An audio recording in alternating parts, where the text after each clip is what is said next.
Hey guys, welcome to Baking and Books. My name is Lexi and I'm an amateur baker who loves to read. So each week I post videos of myself attempting to bake something new while also talking about a book that I have recently read or just really love.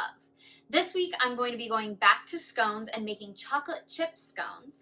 I'm still trying to get rid of all of the chocolate chips that I bought a while back, so I thought I would cycle back to scones because when I made them before, I really actually liked how they turned out.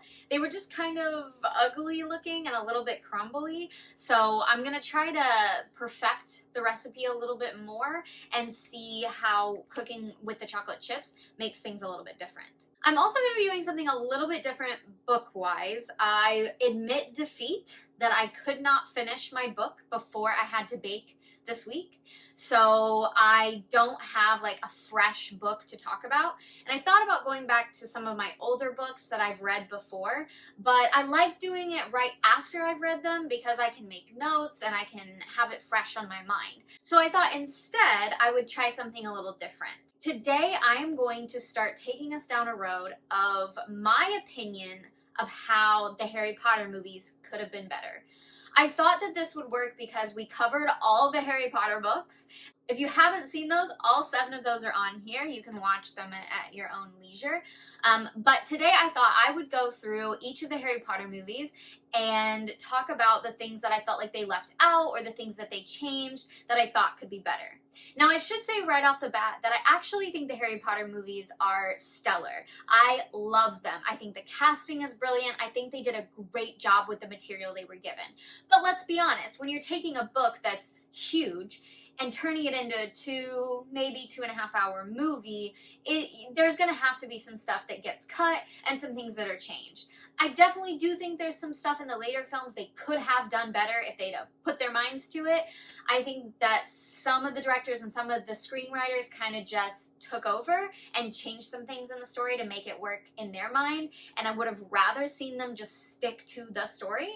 Especially because I know that J.K. Rowling was involved, so I wish they would have just gone to her a little more and been like, hey, let's do this, or can we try this, and actually, like, gotten the full story instead of just doing whatever. But I really do think that they are great films. I just thought this would be a fun thing for us to cover since we covered all the other ones.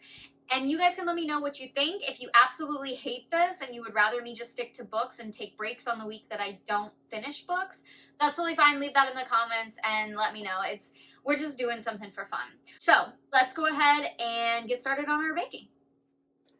Okay, so let's start with something that I wish had been in the movies overall, which is the character Peeves.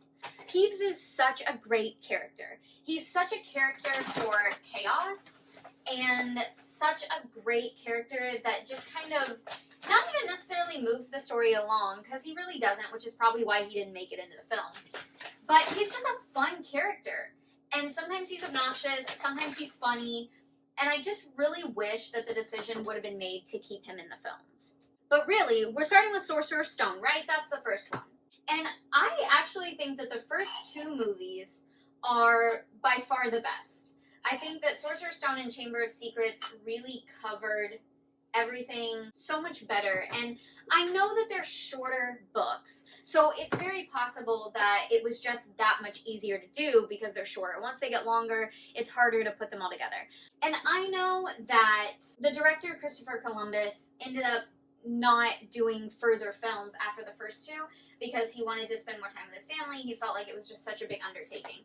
And that's totally fair. I mean, at that point, they were looking at least 4 or 5 films and possibly more. So I can understand why he would feel like, okay, I don't know that I can tackle all of these movies. And that's totally fair, but I'm so glad I just caught myself. For some reason, I thought this said cinnamon. It definitely says cumin, so I definitely would have almost just put that in my scones. Could you imagine? I do have cinnamon for real this time. Yikes. Lost my train of thought there. But yeah, I would have liked to see all of the movies done by Christopher Columbus. Like, I think about that sometimes, that I feel as if he would have done a really good job, and I wish that I could have seen that. But really, as far as Sorcerer's Stone is concerned, I think it's a really well done film. Really, the only thing that I would change is that when Harry, Ron, and Hermione go to save the Sorcerer's Stone and have to like go through all the different trials and stuff, I wish that they hadn't taken out the troll that Quirrell was supposed to have done, or the potions that Snape put in. Especially because the potions is like where Hermione really shines.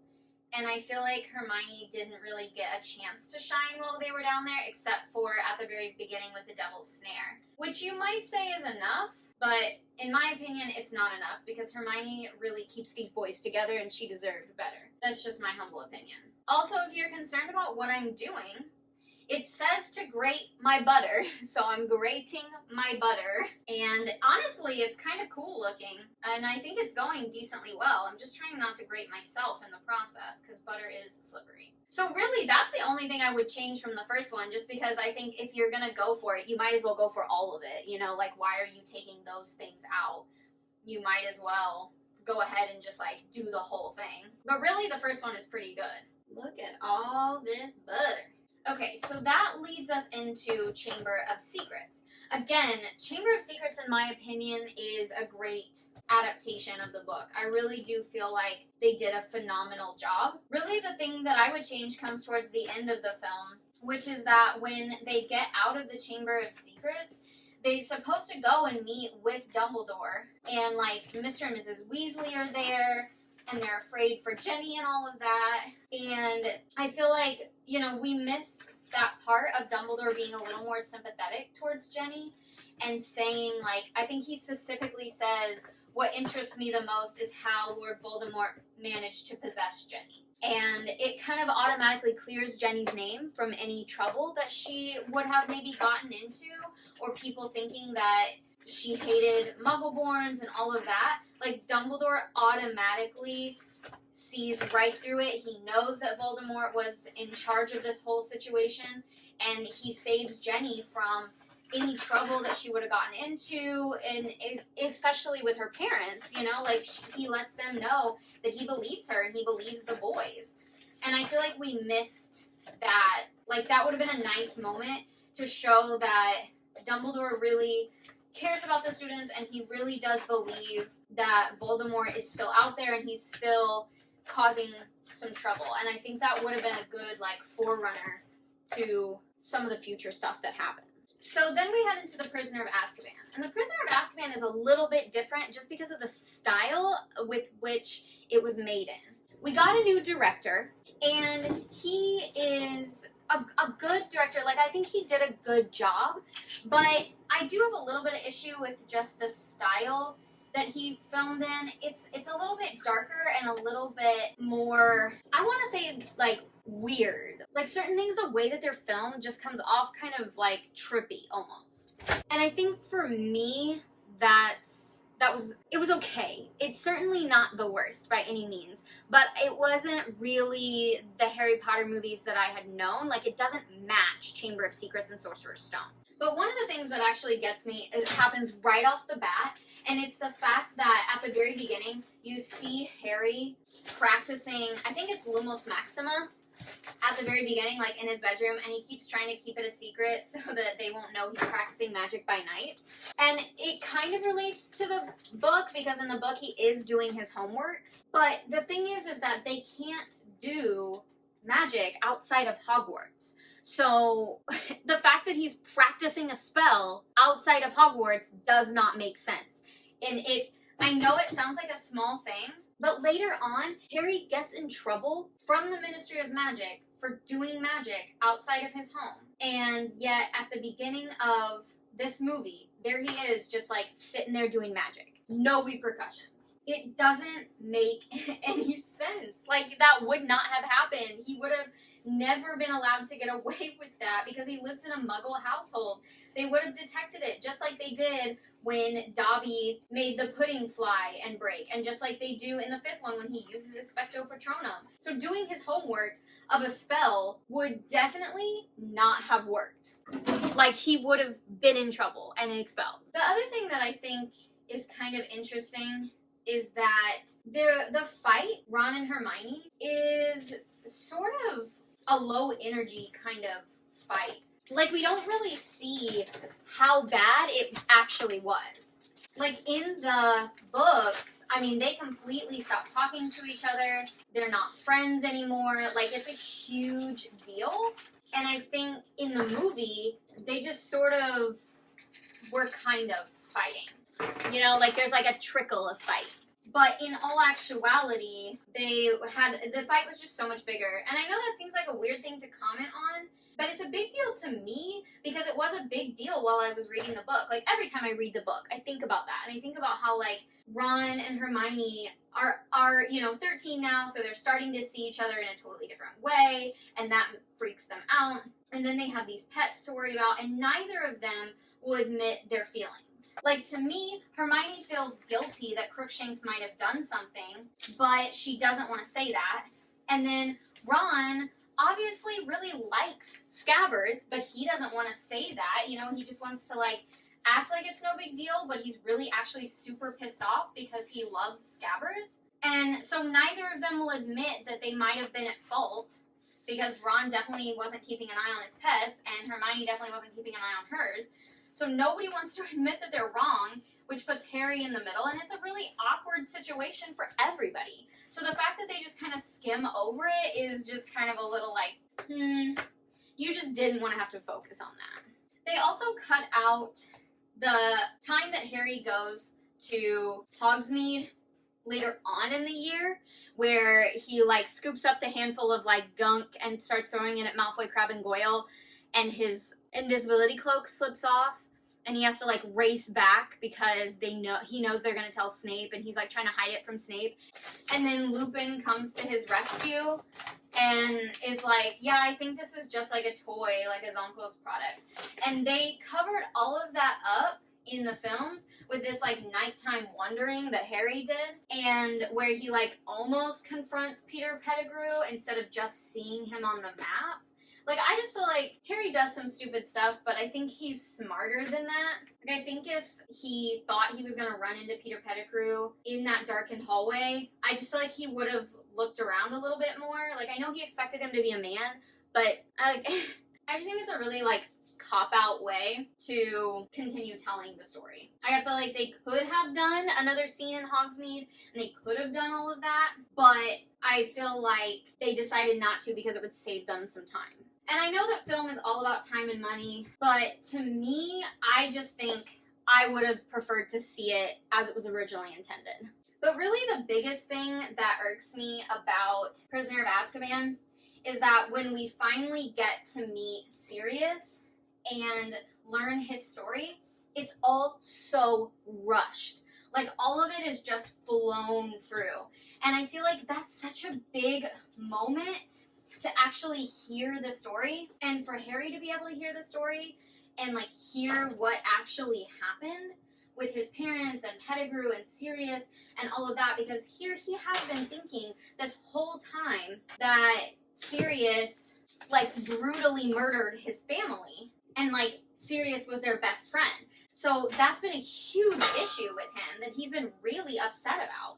And I think that becomes a problem a lot in these films, where it's like, well, it was faster to just cut this out or to just do it like this, but sometimes you're missing just some of the greatest opportunities for storytelling. But the last thing that kind of irks me about this movie is that we don't get to see Ron's new pet, because Sirius sends him, sorry, I'm trying to find the right knife. So Sirius sends Ron a pet because he feels bad for basically taking Ron's other pet, which was Scabbers, which was Pettigrew. So he feels bad about doing that, so he sends him little owl that Jenny ends up naming Pig, or Pigwidgeon, or however you want to pronounce that. I just think it's a cute little moment. It's not really that big of a deal, I know. I just think it's cute that Ron suddenly has this pet, and then it shows him holding it out to Crookshanks and being like, do you think it's a real, like, what do you think? Is it a real owl? And, you know, shows that kind of, like, all is forgiven with Crookshanks, and Ron is going to be able to move on. And it's just a nice moment that we don't get for whatever reason. Now let's talk about the Goblet of Fire. Obviously, as we get into the longer books, there was more that I know they had to change and cut out.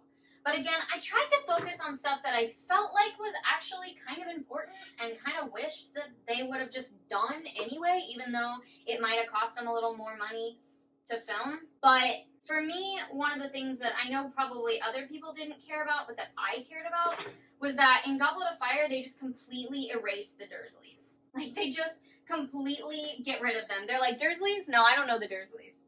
Who are they? And then it just makes me kind of sad, because that moment where Arthur and Fred and Ron, like, come to get Harry from the Dursleys is so funny to me. That the Dursleys are, like, terrified, but also kind of want to stand their ground. And the boys, Fred and George, end up, like, turning Dudley's tongue into, like, this super long, ugly thing. And it's just funny to me. Okay, this scone is just going to be real ugly shaped because it's just sticking out here and driving me nuts. I may have to do 2 pans of this, I think. So I just think that's funny, and I kind of wish it would have been in there. Plus, it's like, Harry starting every single year at the Dursleys, to me, is just part of the story. Like, I know it's not always entertaining, but to me, it's like, yeah, of course Harry would start every single year at the Dursleys. That's kind of the whole point of him being there, which, I mean, I guess we don't really learn that until Order of the Phoenix, but still, like, I just think completely erasing them from the story is not the way to go. I like that they show the Quidditch World Cup. I mean, there's some stuff that I understand why they cut out, just like for time and stuff. That's not really too big of a deal.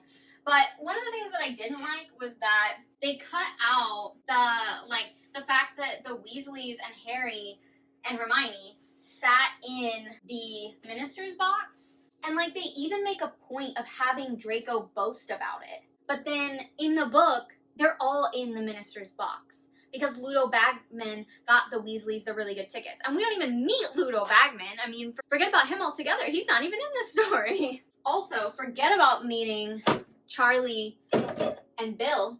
We don't even get to meet them. In fact, we never get to meet Charlie. Charlie is just cut out of the books, or cut out of the films entirely. No Charlie. No Weasley brother Charlie. Sorry, Charlie. None for you. And I think that's a shame, just because they are a part of the story. Like, they come in and out relatively frequently after you meet them in Goblet of Fire. So it's weird to me that they were just completely cut. And we all know why they do stuff like that. They're trying to save money on casting. I get that, but, like, you're taking on these giant films with all these different characters. You should have known that going into it. And if you didn't have the budget for it, you shouldn't have been doing it in the first place. I also dislike that there's no Winky.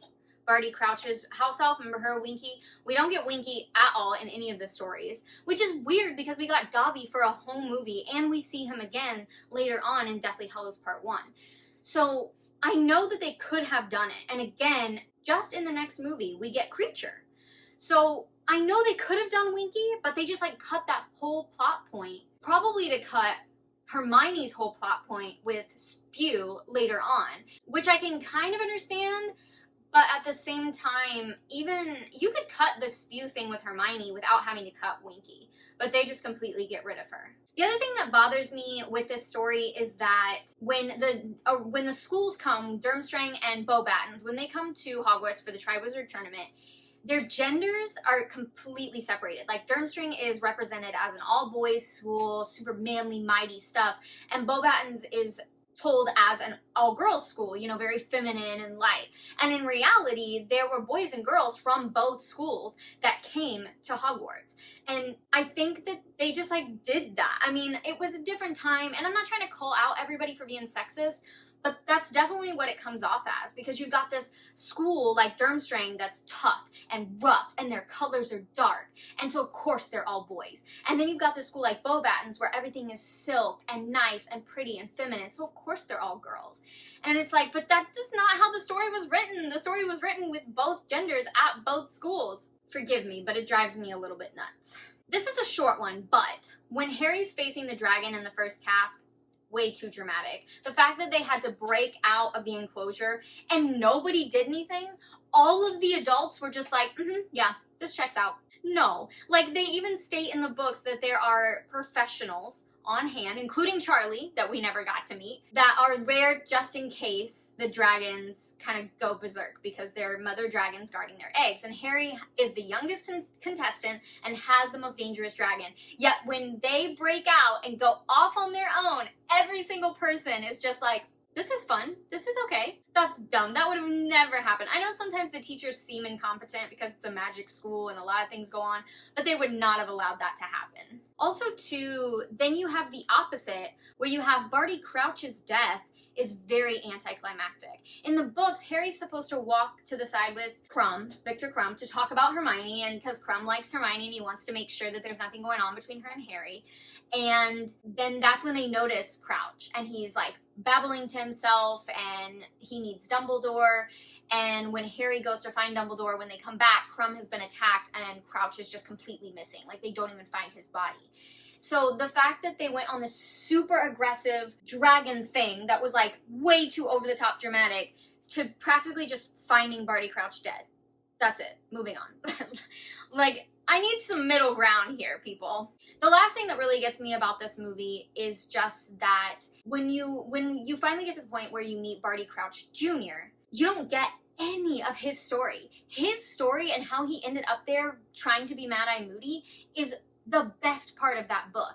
It's so detailed and goes back years, and all of this different stuff with like his mom begging his dad to get him out of prison, and then Voldemort being able to find him, and Winky at the World Cup. Remember, we took her out, so maybe that's why, so that we didn't have to bring her into it later. And finally breaking free of the Imperius Curse and being able to do the same to his father, but then killing his father and like transfiguring him into a bone. I mean, the whole story is completely cut out of the film.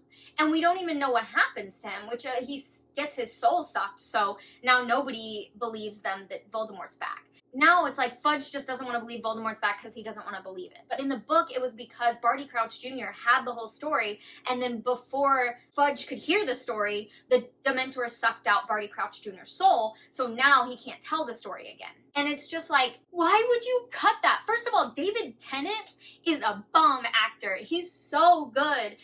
And second of all, that storyline is so good, and you just cut all of it. Devastation. I am devastated. Okay, so our scones went in the oven, they came out, they cooled, we're getting ready to try them. So I think what we're going to do is we're going to call this Harry Potter Movie Review Part 1, because we only got through the first 4 books, or first 4 films. And then I will save the next 4 films for when I, yet again, am not able to keep up with my book schedule. Hopefully it'll be a while before you see that second part. Fingers crossed. I try to read as much as I can, but you know, life, it's hard. It's not always easy to read an entire book throughout the week, but I will try to do better, especially if you don't like this. Let me know in the comments. I'm open to constructive criticism, and I will try to avoid it in the future. I'll probably still finish part 2 just because I'm a completionist and I want to make sure that gets done, but I won't do anything like this in the future. However, if you don't really care, you didn't mind it, or you liked it, you can let me know that too. Again, I'm open. Okay, so let's figure out how our scones turned out. So I have this pan. You're not going to be able to see it super well, but I have this pan that was on the top rack. So they got the full golden brown experience. These ones are a little bit lighter upon the top, and I thought about leaving them in a little bit longer or moving them to the top rack, but I specifically didn't because I want to see what the difference is and see if it would be better to take them out while they're still a little more lighter colored on top, or whether this is better. So I'm gonna go ahead and taste one. I think I'm gonna taste this one because it looks cute, and ooh, I don't know though, they're pretty burnt on the bottom, so you can see that, and then that's how it looks on top. So on top of that, it's a nice looking little thing, but on the bottom it's pretty burnt.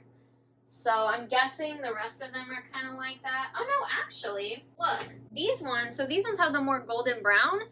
These ones didn't get burnt on the bottom. So that's interesting. I wonder if because these were on the bottom rack, they burned a little bit more and didn't do it on top. Maybe I should have done both pans on the top rack. That is very interesting. Okay, well, we're still gonna try this one even though it's burnt.